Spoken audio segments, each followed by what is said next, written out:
కూటమి ప్రభుత్వం తెలుగుదేశం పార్టీ ఆధ్వర్యంలో ఈ పదవిలో ప్రకటించడం జరిగింది. దీనికి మాకు సహకరించిన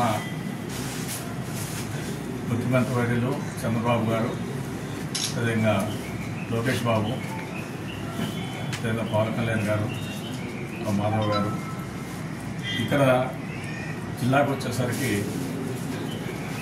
మెయిన్లో మా ఎమ్మెల్యే గారు సంతన దుర్పాడు బిఎన్ విజయ్ కుమార్ గారి ఆశీస్సులతో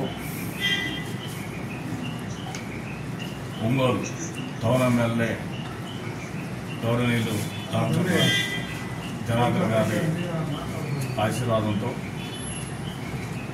అదేవిధంగా మన జిల్లా మినిస్టర్స్ బాల వీరేంద్ర స్వామి గారు, అదేవిధంగా గుర్తుపాటి రవికుమార్ గారు, ఎమ్మెల్యే వేలూరు సాంబశివరావు గారు, అదేవిధంగా అందరు ముఖ్య నాయకుల సహకారంతో ఈరోజు నేను ఈ పదవిని స్వీకరించడం జరిగింది.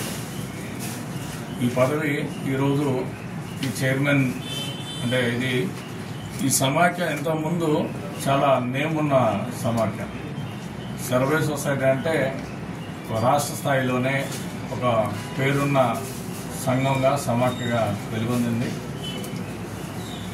ఈరోజు ఈ బాధ్యత నాకు రావడం అనేది జయంత్ బాబు గారికి వచ్చినట్టు కాదు, తెలుగుదేశం పార్టీలోనే ఇది సాధ్యపడుతుంది.